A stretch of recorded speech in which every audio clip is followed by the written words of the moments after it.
is Ryan Miller, and for the past 15 years, I've helped hundreds of people to raise millions of dollars for their funds and for their startups. If you're serious about raising money, launching your business, or taking your life to the next level, this show will give you the answers so that you too can enjoy your pursuit of making billions. Let's get into it.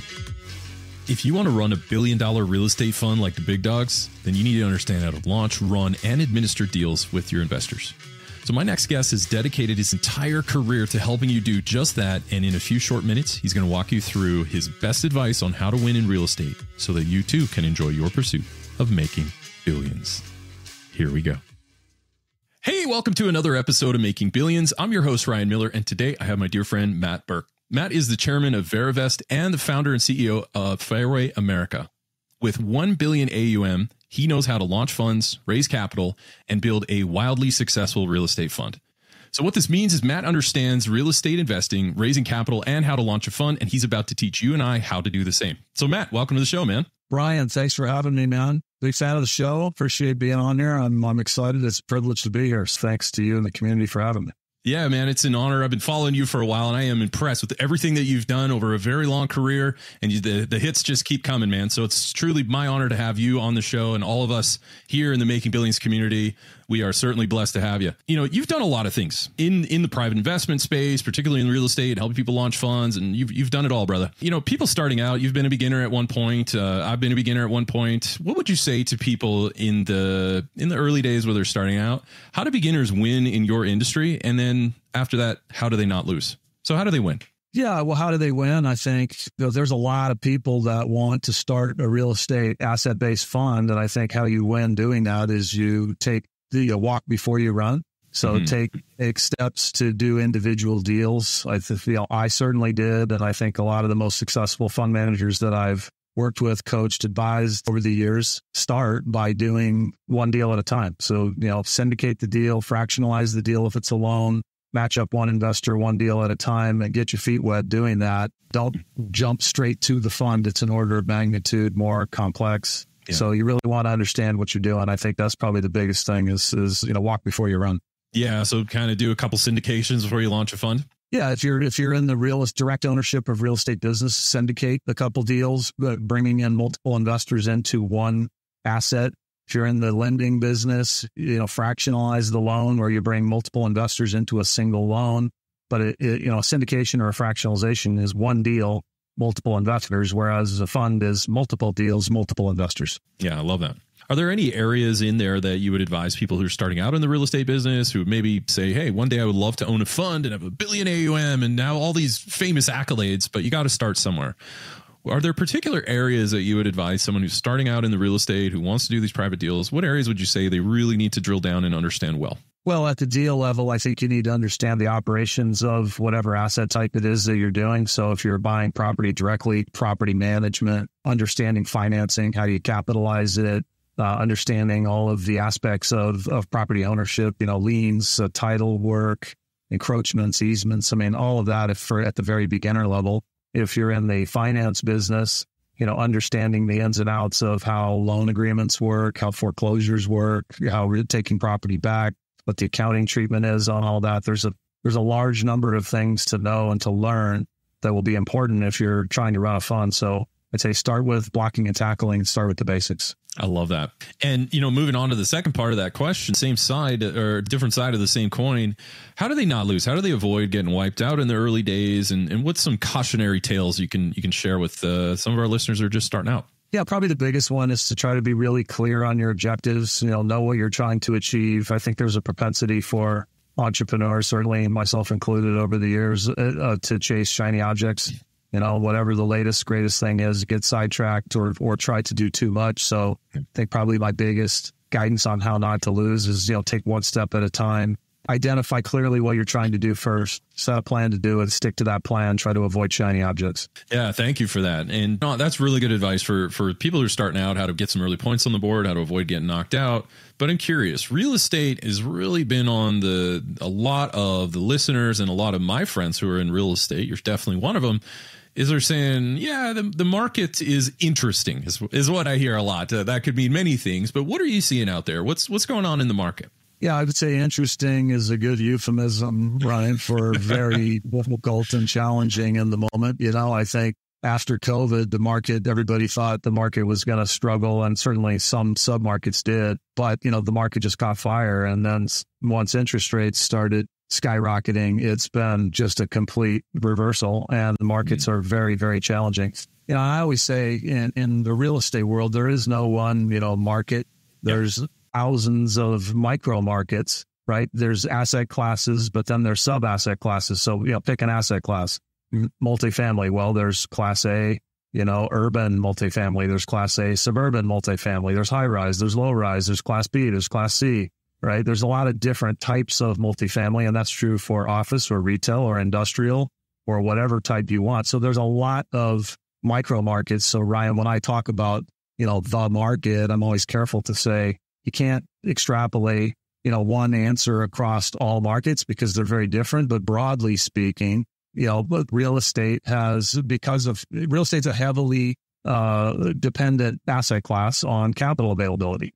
And when price capital goes way up and capital is constricted and restrained, real estate suffers. So values have dropped precipitously, anywhere from, in a best case scenario, if you have long-term fixed rate debt on really core stuff, okay, that probably hasn't got impacted very much. But if you have variable rate debt on value add stuff that's not stabilized yet, those are getting crushed because there just isn't really any good way to get out from under a deal like that. You can't really sell, you can't refi it. People have a hard time putting more capital in. So overall, it's a very challenging environment, and some sub micro classes are much more challenged than others, depending on what they are. Yeah. And are you seeing a decline in deal flow at all? Oh, yeah. I mean, deal flow has dropped precipitously. I mean, I've read anywhere, I've personally experienced, it was a 90% drop in deal volume last year in 2023 for us. Mm-hmm. I think for a lot of people is anywhere from, the 30-40% drop to 80-90% drop in deal volume. And again, that varies by asset type, by subclass and so forth. But overall, the volume is down precipitously. Oh, man. So where is just collectively all these micro markets, we'll just aggregate them. Where do you see for real estate investors or people who, as we talked about, wanting to launch a fund? We try our very best. We don't have a crystal ball, so we typically we use other things. But where do you see the market going? Thank you for watching. If you've made it this far, we must be friends. So don't forget to like, subscribe, and click that notification button. Now, let's get back to the show. Where do you see the market going? What's your perspective on where things are headed?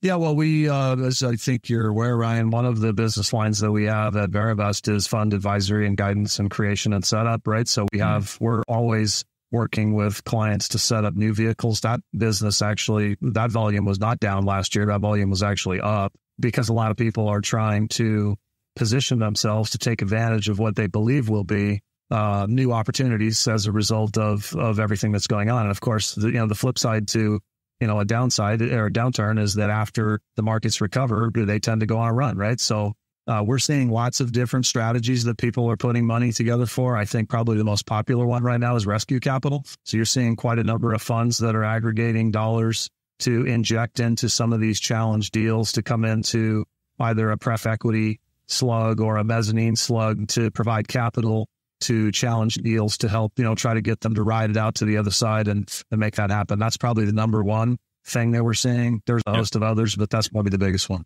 That's the biggest one. And, for 2024, 5, 6, how would you walk that ladder up? If someone asked you your advice in a sentence or two, what do you see in the next 3 years? Yeah, I think 24 and hopefully better than 23, but I think it sure appears that the rate increases are probably over.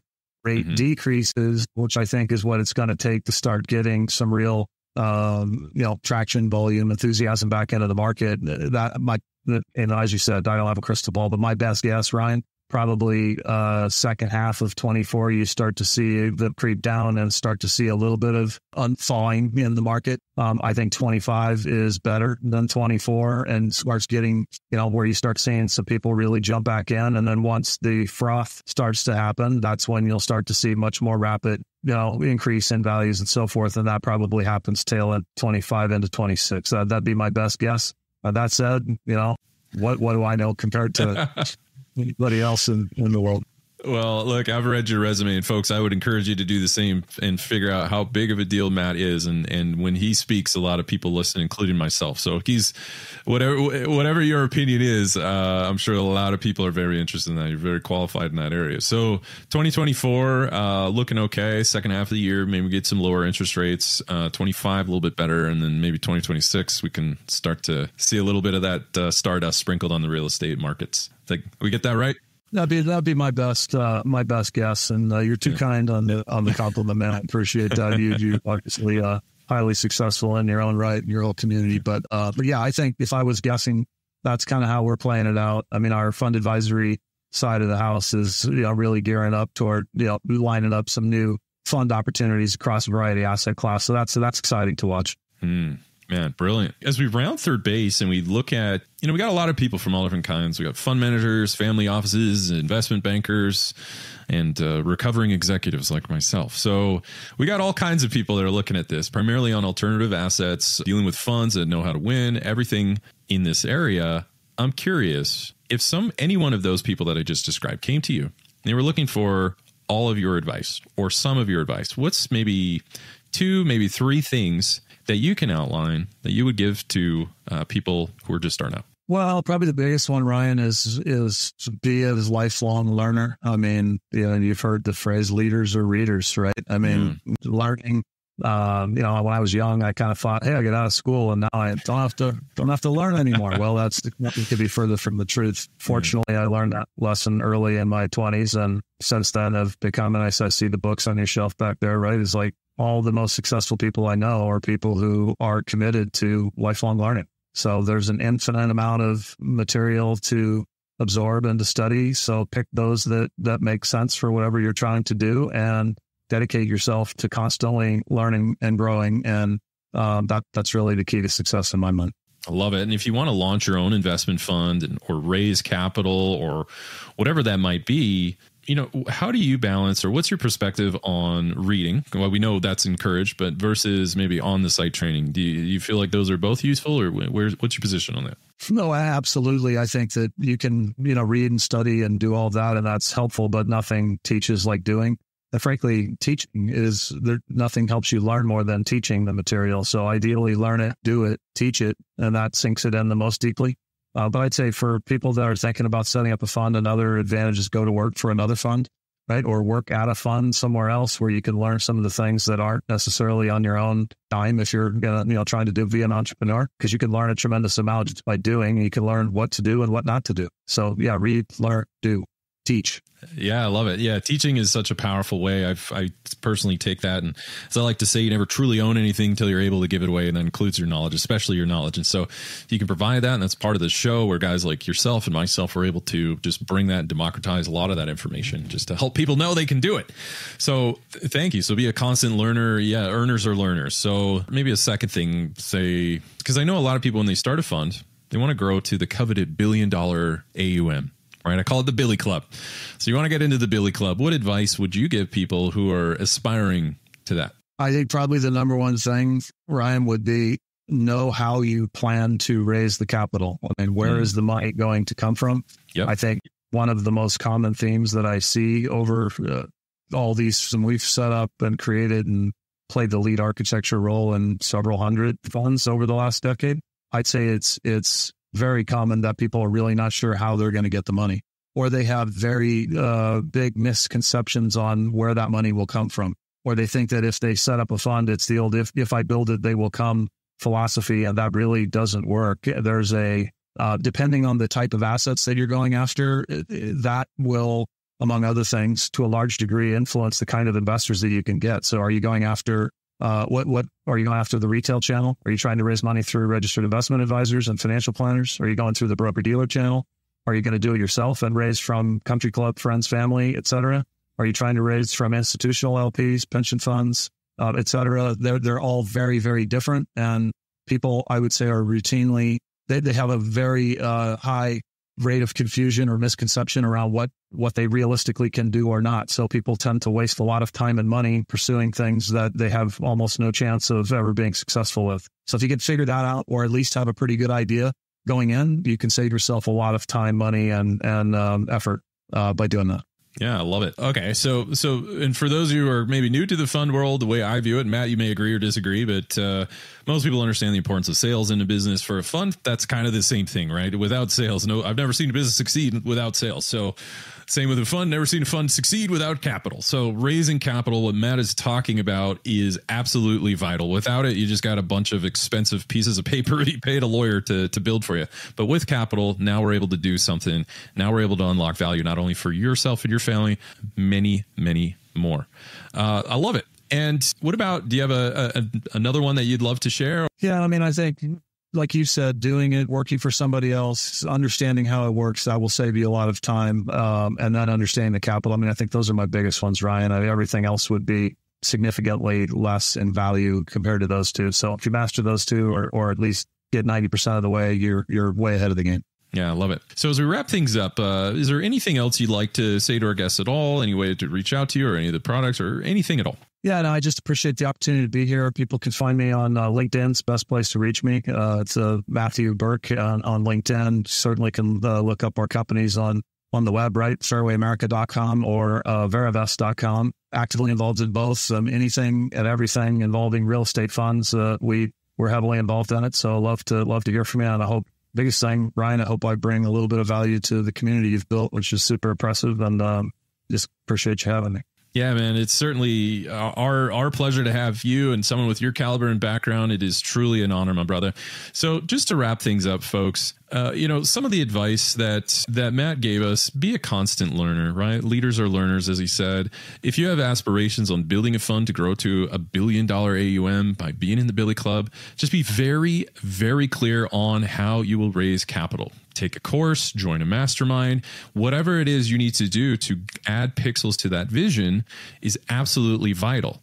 Building those characters, those qualities, are some of the most vital things you can do in your pursuit of making billions.